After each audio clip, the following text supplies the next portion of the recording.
Project live कैसे लेके जाना उस पे होगा। जो जो हमें चाहिए सबमिशन के लिए हम उसको गो थ्रू कर लेंगे, ताकि जो भी आपने अपने फाइनल प्रोजेक्ट में सबमिशन करवानी है आप वो सारे एक बार देख सकें। तो थोड़ा सा हम पहले ओवरव्यू ले लेते हैं कि गिट क्या होता है, गिटहब क्या होता है और किस तरह ये लाइफ साइकिल चलता है डिप्लॉयमेंट का। तो ये हमारे लिए ज़रूरी क्यों होता है? गिट पे एक तो आपको बैकअप मिल जाता है, दूसरी टाइम मशीन मिल जाती है, आपको पता चल जाता है कि किसने क्या किस टाइम चेंज किया था। इजीली आप किसी के साथ अपना प्रोजेक्ट शेयर कर सकते हैं जो कि आपने सबमिट करवाना है पोर्टल पे, और आपकी जो भी होगी वेबसाइट एक लाइव होगी तो आप वो भी सबमिट करवा लेंगे। गिट बेसिकली क्या है? गिट एक तरह का वर्जन कंट्रोल है। वर्जन कंट्रोल क्या होता है? वर्जन कंट्रोल ये कंट्रोल करता है कि आपकी जो भी प्रोजेक्ट है या आपकी वेबसाइट है या कुछ भी आपने बनाया है उसकी प्रोग्रेस कैसे हुई है, किस स्टेप से वो किस स्टेप पे गया है। और जब मल्टीपल आप कोलैबोरेशन करते हैं, एक प्रोजेक्ट पे मल्टीपल लोग काम कर रहे होते हैं, तो ये देखना बहुत ज़रूरी होता है कि किसने क्या चेंज किया है, करेंगे या उसमें पुश करेंगे तो वो आपकी एक हिस्ट्री मेंटेन करके रखता है। और अगर कोई चीज़ मिसहैप हो जाए या कुछ प्रोडक्शन पे गलत चला जाए तो आप उसको अंडू भी सेफली कर सकते हैं।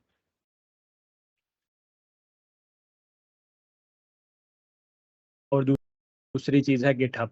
गिटहब आप कह लें एक वेबसाइट है या क्लाउड सर्विस है जो आपको अलाउ करती है कि आप अपने गिट के प्रोजेक्ट वहाँ पे होस्ट कर सकें। तो गिट जो होगी वो आपके लोकली लैपटॉप में इंस्टॉल होगी, और गिटहब उसके ऊपर एक सर्विस है जो आपको हेल्प आउट करेगी कि आप अपनी गिट रेपोजिटरीज होस्ट कर लें, शेयर कर लें, या उनमें चेंजेस कर लें। तो गिटहब एक तरह का आपका बैकअप या क्लाउड है। गिट में जो चीज़ें आपने मेन रेगुलर यूज़ करनी है वो रेपोजिटरी होती है। रेपोजिटरी आपका प्रोजेक्ट फोल्डर होता है मेनली। कमिट होती है। कमिट बेसिकली ये होता है कि कुछ भी आप चेंज करते हैं, जैसे ही वो गिट में आपने कमिट करना है, यानी गिट में आपने उसका लॉग करना है, हिस्ट्री उसकी सेव करनी है, तो आप कमिट कर देते हैं। लेकिन जो भी कमिट होता है वो आपके लोकल लेवल तक रहता है, वो गिटहब पे ऑटोमेटिकली नहीं चला जाता। तो गिट आपके जो लोकल पे अब गिट का प्रोजेक्ट पड़ा हुआ है, अगर आपने वही चेंजेस अपने गिटहब पे लेके जाने हैं, क्लाउड पे लेके जाने हैं, तो आपको गिट पुश करना पड़ेगा। तो जैसे ही आप पुश करेंगे वो आपकी सारा जितना भी लोकल में आपने चेंजेस किए होंगे जो कमिटेड होंगे वो सारे के सारे आपके गिटहब पे पुश कर देगा। इसी तरह जो दूसरी पुल और क्लोन है वो ये है कि पुल अगर जब भी आपने लेटेस्ट कोई भी रेपोजिटरी है या किसी और की है वो आपने अपने लैपटॉप में करनी हो, या लेटेस्ट पुल लेना हो, किसी और ने चेंजेस किए आपके रेपो में, आपने अपने लोकल सिस्टम पे लेके आने हैं, तो आप पुल लेते हैं उस रेपोजिटरी का। और क्लोन ये होता है कि किसी भी और रेपो को आपने यूआरएल दे के अपने सिस्टम पे क्लोन करना हो, लोकली उसे अवेलेबल करना हो, तो उसके लिए गिट क्लोन यूज़ होता है। तो ये मेन मेन कमांड्स हैं। इसके अलावा और बहुत सारी कमांड्स होती हैं, गिट ब्रांच की, गिट चेकआउट की, तो वो थोड़ी एडवांस लेवल पे आ जाती हैं, लेकिन बेसिक लेवल पे आप सिर्फ ये 5-6 कमांड याद रख लें तो आप फर्दर अपनी गिटहब मैनेज कर सकते हैं। तो सबसे पहला जो हमारा आज का टास्क है ये आपको सबको साथ साथ करना पड़ेगा, जो भी लैपटॉप पे ही होगा ये। तो अगर किसी का अकाउंट नहीं है तो वो बना ले, अगर किसी का ऑलरेडी है तो वो साइन इन कर ले। तो ये आपको साथ साथ करना पड़ेगा। सबसे पहले आप github.com पे जाएंगे और वहाँ पे अपना न्यू अकाउंट क्रिएट कर लें। मेरा ऑलरेडी लॉग्ड इन है तो मैं इसे साइन आउट करके दोबारा आपको दिखा देता हूँ कि किस तरह का वो नज़र आता है।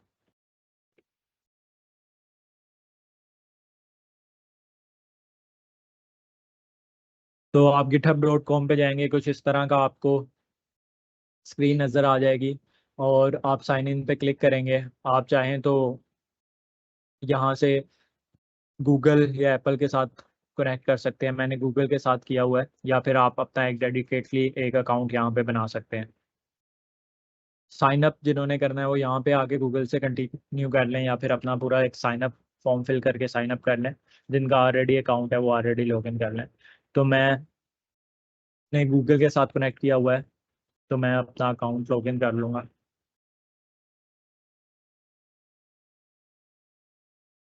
अब इस तरह का आपके सामने भी व्यू आ जाएगा। तो यहाँ पे जो सबसे पहला काम हम करेंगे जब हमारा प्रोजेक्ट रेडी हो जाएगा, वो हमने आके यहाँ पे एक रेपोजिटरी बनानी होगी। तो वो मैं आपको दिखा दूँ।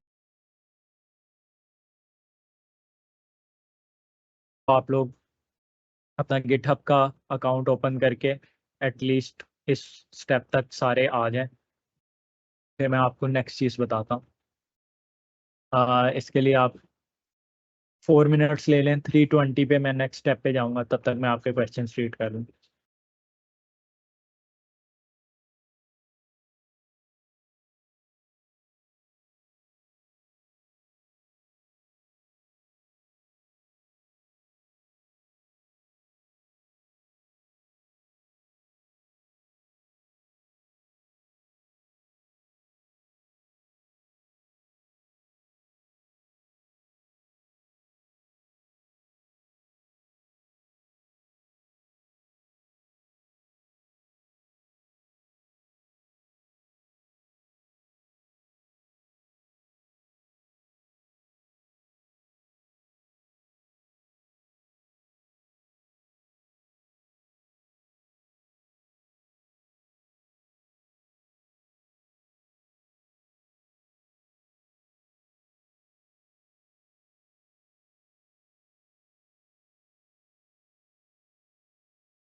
जिनके ये क्वेश्चन है कि प्रोजेक्ट जो फाइनल प्रोजेक्ट है उनके बारे में कोई क्वेश्चंस हैं किसी के, तो वो हम फिर लेक्चर के एंड पे डिस्कस कर लेंगे। क्योंकि अभी प्रोजेक्ट के लिए ही ये चीज़ ज़रूरी है कि आपका गिटहब का अकाउंट हो, क्योंकि आपने प्रोजेक्ट गिटहब का लिंक के सबमिट करवाना है। आपने सिर्फ गिटहब का लिंक जमा करवाना होगा, और वो मैं आपको आज करके दिखा देता हूँ कि आप हम कैसे करते हैं। नेक्स्ट स्टेप, क्योंकि यहाँ पे सब टेक्निकल नहीं है, तो हम कमांड लाइन गिट को यूज़ नहीं करेंगे। आपने जो नेक्स्ट स्टेप करना है, वो आपने गिटहब डेस्कटॉप लिखना है और ये सॉफ्टवेयर अपने लैपटॉप में डाउनलोड कर लेना है। ये अगर आप विंडोज़ पे हैं या लिनक्स पे हैं, तो आप जिस भी ओएस पे हैं उसका यहाँ पे आ रहा होगा। आप ये सॉफ्टवेयर डाउनलोड करके गिटहब डेस्कटॉप इंस्टॉल कर लें, और फिर हम उसको अपने गिटहब अकाउंट से कनेक्ट कर लेंगे। तो सारे के सारे स्टूडेंट्स जिन्होंने कभी गिट नहीं यूज़ किया हुआ, उनके लिए इजी है कि वो गिटहब डेस्कटॉप से स्टार्ट करें। अदरवाइज ये टर्मिनल से ज़्यादा इफेक्टिव होती है, लेकिन उस पर हम अभी नहीं जाएंगे। तो जब आपका गिटहब डेस्कटॉप डाउनलोड हो जाएगा, तो आपके सामने कुछ इस तरह का व्यू आ जाना चाहिए, या वो आपसे कह रहा होगा कि अपना अकाउंट लॉगिन कर लें। साइन इन टू गिटहब करना है आपने जैसे ही आपका सॉफ्टवेयर इंस्टॉल हो जाएगा, और साथ आपका ब्राउज़र में आपका गिटहब अकाउंट ओपन होना चाहिए, तो वो फिर खुद ही साइन इन कर लेगा। यहाँ से आप कंटिन्यू विद ब्राउज़र करेंगे, इसे कंटिन्यू करेंगे, ऑथराइज करेंगे।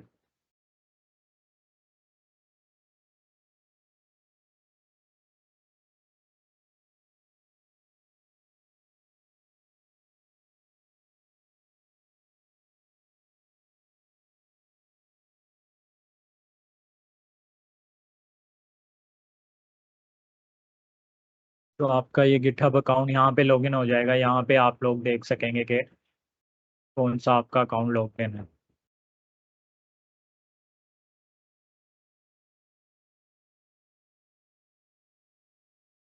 गिटहब डेस्कटॉप या गिटहब में कोई उस तरह नहीं है कि आप इनमें डिफरेंस ढूंढें। गिटहब डेस्कटॉप सिर्फ उन्होंने आपको एक सॉफ्टवेयर बना के दिया हुआ है, ताकि आप इजीली अपनी गिट रेपोजिटरीज अपने लैपटॉप से मैनेज कर सकें। जो हमने कमांड्स पढ़ी थी वो लिखने के बजाय आप डायरेक्ट यहाँ से कर लेंगे। पुश पुल आपके यहाँ पे सामने सारी आ जाएंगी।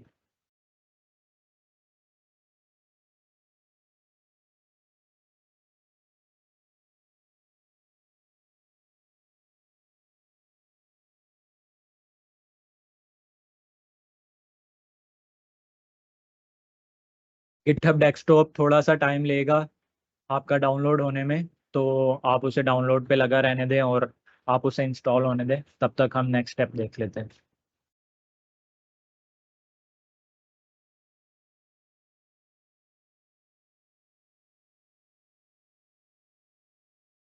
फर्स्ट स्टेप आपका था कि आप सबने अपना गिटहब अकाउंट क्रिएट कर लेना है। नेक्स्ट स्टेप आपका है कि आपने गिटहब डेस्कटॉप इंस्टॉल कर लेना है। थर्ड पे आता है हमारा कि हमने अब अपना प्रोजेक्ट जो है वो गिटहब पे लेके कैसे जाना है। ये सबसे इम्पोर्टेंट स्टेप है। तो जब तक आपका गिटहब डाउनलोड हो रहा है आप सब ये देख लें। तो पहले तो हम एक प्रोजेक्ट बना लेते हैं कोई भी। मैं आपने जिस भी टूल को यूज़ करके बनाना है, गूगल एआई स्टूडियो को या कोई लोकल आईडी या जैसे भी आपने अपना प्रोजेक्ट बनाना है, तो यहाँ पे मैं एक प्रोजेक्ट लगा देता हूँ बनाने पे।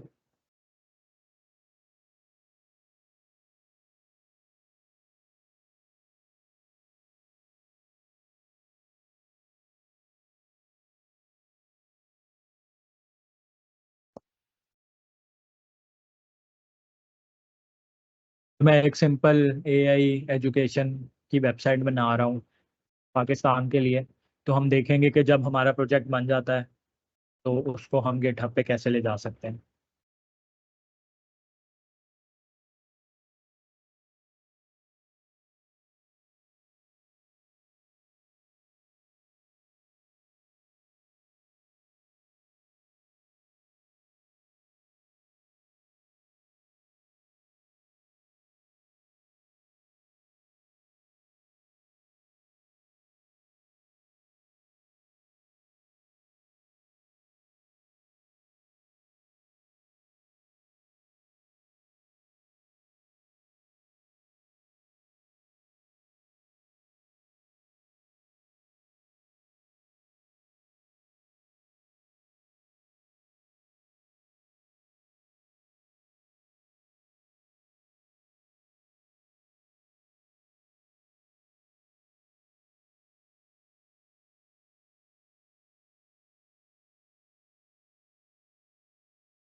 तो ये एक बार हमारा प्रोजेक्ट बन जाए फिर हम इसकी गिट रेपोजिटरी बनाएंगे और फिर हम देखेंगे कि ये गिटहब पे कैसे जा सकता है।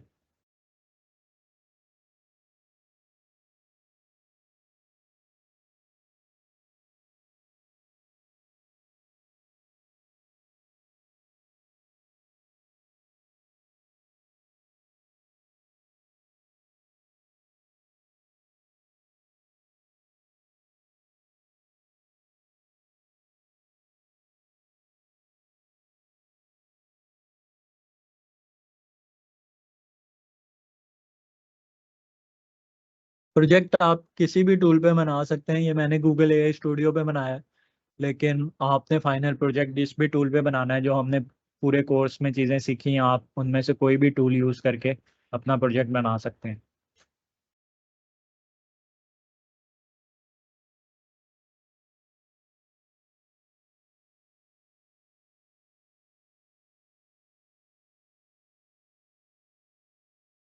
यस, वीएस कोड भी आप यूज़ कर सकते हैं। जिसको स्क्रीन नहीं क्लियर आ रही वो अपने इंटरनेट का रिसीविंग का इशू होता है, क्योंकि अगर यहाँ से स्क्रीन शेयर हो रही है तो वो सबको जा ही रही है।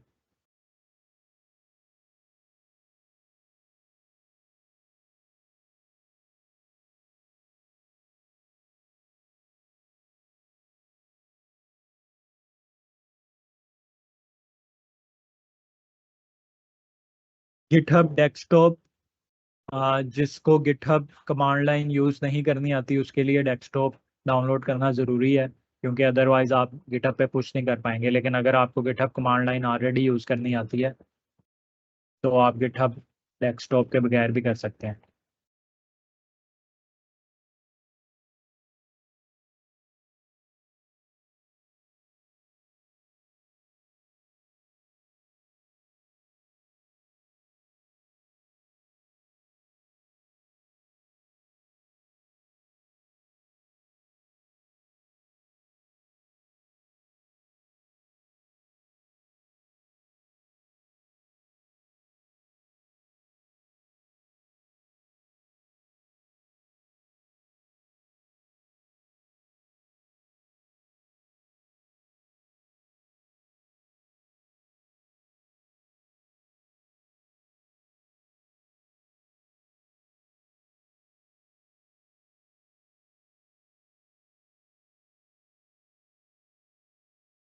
जी, आप जिस भी फील्ड में उसमें भी आप कोई भी प्रोजेक्ट बना सकते हैं। प्रोजेक्ट में आपको पूरी इंडिपेंडेंस है और आप कोई भी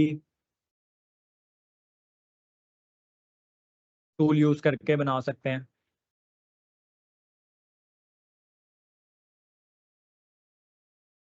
जी, लवेबल में भी बना सकते हैं।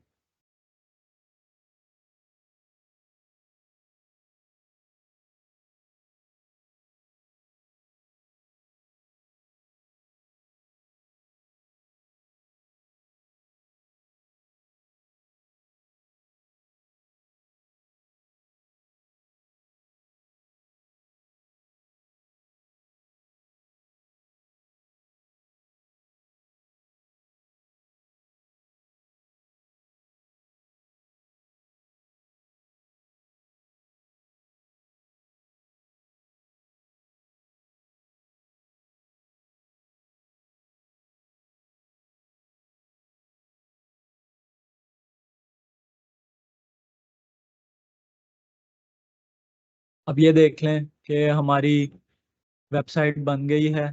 इसी तरह आपका प्रोजेक्ट भी आपने जिस भी टूल में बनाया होगा, आप देख लें कि आपने जो भी टूल जो भी वेबसाइट बनानी है, आपका जो भी आइडिया है, तो आप अगर किसी एआई टूल में बना रहे हैं तो वहाँ पे आपको जहाँ भी कोड का ऑप्शन मिलेगा ना, वहाँ पे आपको एक्सपोर्ट का ऑप्शन मिल जाएगा, download as a zip file. तो ये स्टेप दोबारा मैं आपको दिखा देता हूँ कि अगर आप कोई भी एआई टूल यूज़ करके प्रोजेक्ट बना रहे हैं और वो वीएस कोड या कर्सर में नहीं है, तो आपने उसका कोड अपने लोकल पे कैसे डाउनलोड करना है। तो आप कोड पे क्लिक करेंगे, एक्सपोर्ट करेंगे, तो डाउनलोड एज अ जिप का आपको ऑप्शन दे देगा। आपका ये प्रोजेक्ट आपके लोकल में पड़ा होना चाहिए।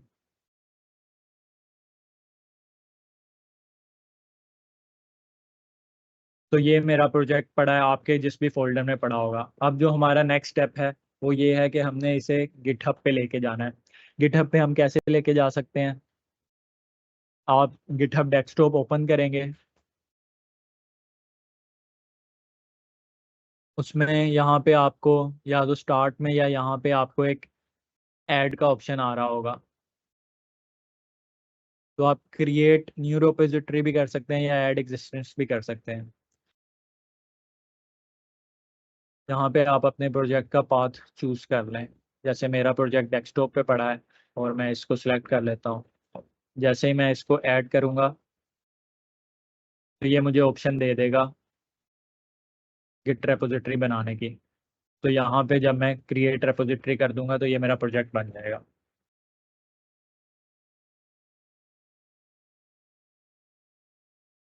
तो जैसे ही आप अपना प्रोजेक्ट यहाँ पे ऐड करेंगे तो यहाँ पे आपको फर्दर ऑप्शन वो शो करने लग जाएगा, पब्लिश रेपोजिटरी। अभी देखें, अगर मैं अपने गिटहब पे जाऊँ तो मेरे पास सिर्फ एक रेपोजिटरी आ रही है स्टूडेंट डैशबोर्ड की, और कोई रेपोजिटरी नहीं आ रही। लेकिन जैसे ही मैं इसे पब्लिश करूँगा तो यहाँ मुझसे नेम और डिस्क्रिप्शन पूछ रहा है, वो आप जो मर्जी दे दें।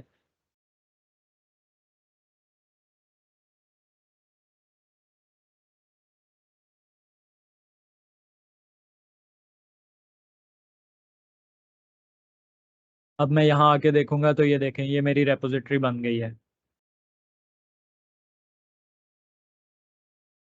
ये सारा कोड मेरा यहाँ पे आ गया है जो भी मैंने डाउनलोड किया था एआई स्टूडियो से। अब इसमें क्या क्या चीज़ें हम और कर सकते हैं? अब ये प्रोजेक्ट हमारा यहाँ पे कोड आ गया। अब हम देखेंगे कि इसका नेक्स्ट स्टेप, इसको हम डिप्लॉय कैसे कर सकते हैं, कि इंटरनेट पे कैसे ला सकते हैं। तो उसके लिए हमें वर्सल यूज़ करना है। तो हम अपना नेक्स्ट स्टेप देख लेते हैं। वर्सल का जिसको नहीं पता वो देख ले कि सिर्फ आप यहाँ पे वर्सल.com लिखेंगे तो आपके पास एक इंटरफेस ओपन हो जाएगा। यहाँ भी आपने अगर आपका अकाउंट नहीं है तो आप अपना अकाउंट बना सकते हैं, सिंपल गूगल से लॉगिन कर लें। वर्सल बेसिकली यूज़ होता है आपकी वेबसाइट्स को पब्लिश करने के लिए, और आपके प्रोजेक्ट डिप्लॉय करने के लिए। आपने जो भी वेब ऐप बनाई हो या कोई भी प्रोजेक्ट बनाया हो वो आप यहाँ पे डिप्लॉय कर सकते हैं। तो यहाँ पे मैं ऐड न्यू करूँगा, ऐड न्यू प्रोजेक्ट करूँगा। और यहाँ पे वो मुझे ऑप्शन दे देगा कनेक्ट विद गिटहब। अब मैं इसे कनेक्ट विद गिटहब कर लेता हूँ, तो ये मेरे पास दोनों रेपोजिटरीज जो मेरी हैं वो आ गई हैं। इसी तरह आपके प्रोजेक्ट की भी आ जाएगी, आप उसे इंपोर्ट कर सकते हैं और यहाँ पे आप सिंपल डिप्लॉय पे क्लिक कर देंगे। वर्सल और गिटहब दोनों से कनेक्ट जब आप करेंगे उसका ये फ़ायदा होगा कि अब आप जब भी गिटहब में पुश किया करेंगे वो ऑटोमेटिकली डिप्लॉय हो जाया करेगा, आपको वर्सल पे बार बार आने की ज़रूरत नहीं है। तो आपकी जो कंटिन्यूस डिप्लॉयमेंट है वो चलती रहेगी। तो इसलिए आपने गिटहब से ही कनेक्ट करना है ताकि आप जब भी कोई भी अपने प्रोजेक्ट में जो भी चेंजेस करें वो उसके साथ ही डिप्लॉय हो जाए और आपको नज़र आना शुरू हो जाए वर्सल पे। तो ये वर्सल अभी डिप्लॉय कर रहा है और हमारी वेबसाइट डिप्लॉय हो गई है और थोड़ी देर में ये हमें यूआरएल दे देगा। ये मैंने वेबसाइट पे क्लिक किया तो ये देखें ai education pakistan.versal.app। अब ये ऐप यहाँ पे डिप्लॉय हो गई है और ये अब कोई भी ओपन करके देख सकता है। तो इस तरह जो हमारी पूरी पाइपलाइन है वो चलेगी कि हम अपना प्रोजेक्ट बेशक आप जिस भी टूल में बनाएं, VS studio, cursor, anti gravity, volt में बनाएं, आप रेपलिट में बनाएं या गूगल AI स्टूडियो में बनाएं, जहां भी बनाएं, जैसे ही आप उसे गिटहब पे एक बार ले आएंगे आपने सिर्फ उससे वर्सल कनेक्ट करना है और वो आपका ऑटोमेटिकली डिप्लॉय हो जाएगा। अब ये देखें, इसको मैं अगर इनकॉग्निटो में भी ओपन करूं तो ये आपके सामने ओपन हो जाएगा। तो ये एक पूरी पाइपलाइन है अपना प्रोजेक्ट बना के गिटहब पे ला के उसको डिप्लॉय करने की।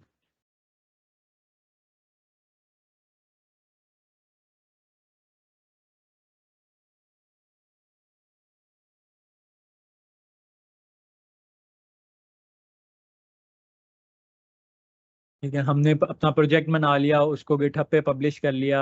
दूसरा हमारा पार्ट था वर्सल वाला जिसमें हमने वर्सल के साथ गिटहब को कनेक्ट किया और डिप्लॉय अपनी रेपो इंपोर्ट की और साथ ही डिप्लॉय कर दिया और हमारा प्रोजेक्ट डिप्लॉय हो गया। अब हम अपनी ऐप में जब भी कोई ऐड करेंगे और गिटहब पे पुश करेंगे तो वो ऑटो डिप्लॉयमेंट हो जाया करेगी। तो ये भी हम टेस्ट करके देख सकते हैं। जो उससे पहले हम देख लें कि वर्सल हमें देता क्या क्या है। वर्सल के जो फ्री प्लान में है वो हमारी, हम जितने मर्जी चाहे डिप्लॉयमेंट कर सकते हैं, फ्री प्रोजेक्ट्स बना सकते हैं, लेकिन सिर्फ डोमेन के आगे वर्सल डॉट ऐप लिखा होगा। अगर हमने अपनी डोमेन लेनी है तो वो हमें बाय करके ऐड करनी पड़ेगी और बाकी वर्सल आपको सारी चीज़ें दे देता है जो आपके डेमो प्रोजेक्ट या आपके MVP के लिए मोर देन एनफ है। गिट की जो बेस्ट प्रैक्टिसेस हैं उसमें ये हैं कि आपने कभी भी अपनी API कीज या इस तरह की चीज़ें कमेंट नहीं करनी, वो आपने अपनी ENV फाइल में रखनी है और ENV फाइल को हमेशा गिट इग्नोर में रखना है। गिट इग्नोर में आप वो फाइलें रखते हैं जो आपने गिटहब पे पब्लिश नहीं करनी होती। और कमिट मैसेज आप अब तो ये खुद ब खुद लिख देता है, लेकिन जब भी आप लिख रहे हो तो कोशिश करें कि वो डिस्क्रिप्टिव हो ताकि आपको पता हो कि आपने किस कमिट में क्या चेंज किया था।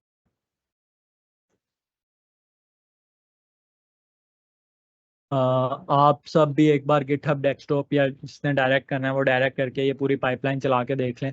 फिर हम आ जाते हैं कि ये सारी चीज़ आपको प्रोजेक्ट में कैसे हेल्प करेगी। उससे पहले मैं आप सबको एक सेटिंग बता दूं जो इम्पोर्टेंट है, जो आप सब असाइनमेंट भी मिस कर देते हैं, जिसकी वजह से आपके ज़ीरो आते हैं। ये देखें, अब यहाँ पे प्राइवेट लिखा हुआ है। अगर आप एज इट इज़ ये रेपो सबमिट करवा देंगे तो ये एक्सेसिबल नहीं होगी। और जो भी चेक कर रहा होगा आपकी असाइनमेंट उसके पास ये आएगा और वो आपका मार्क्स ज़ीरो लगा देगा, आपके प्रोजेक्ट के भी ऐसे ज़ीरो लग जाएंगे। तो ये जो है प्राइवेट, ये आपने पब्लिक करना है। इसके दो तरीके होते हैं, या तो आप स्टार्ट में ही गिटहब डेस्कटॉप आपसे पूछ लेगा कि इसको प्राइवेट करना है या नहीं, लेकिन आप यहाँ से वेरीफाई कर सकते हैं। अगर ये प्राइवेट है तो आप सेटिंग में आएंगे और इसके एंड पे ये विजिबिलिटी आपको आ रही होगी। सेटिंग में, सेटिंग पे आपने क्लिक करना है, सबसे नीचे आना है, यहाँ पे चेंज विजिबिलिटी होगी, चेंज टू पब्लिक कर देना है आपने।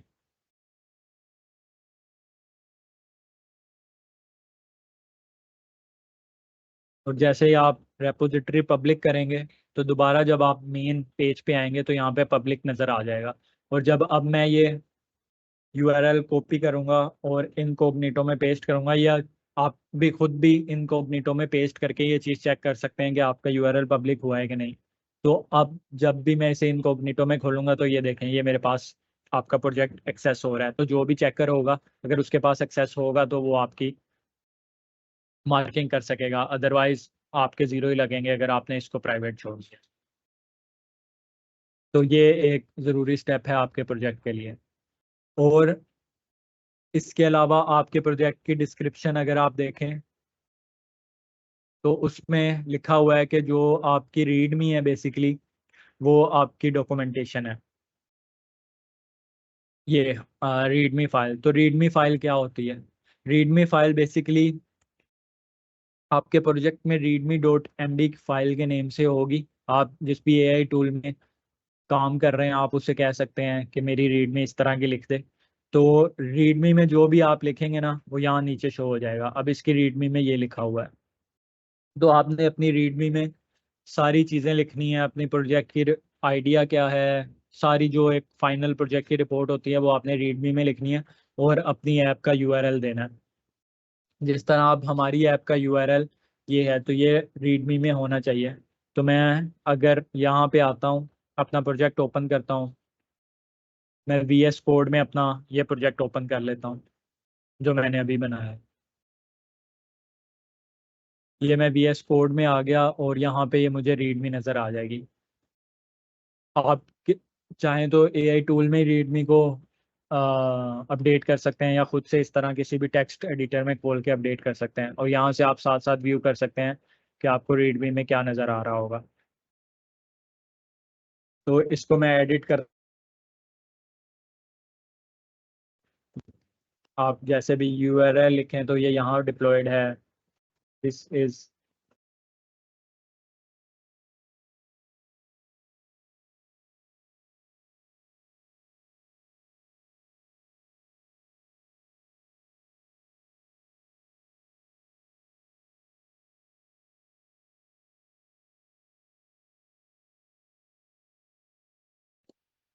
इस तरह आपने पूरे स्टेप्स लिख देने हैं अपने।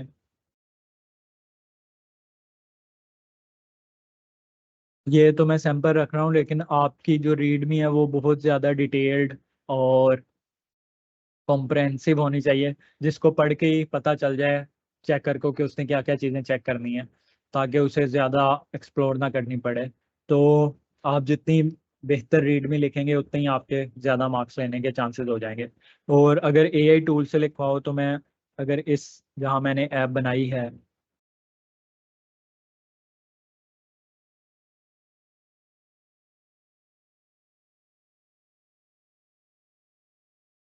तो इसको भी मैं कह सकता हूँ कि माई साइट इज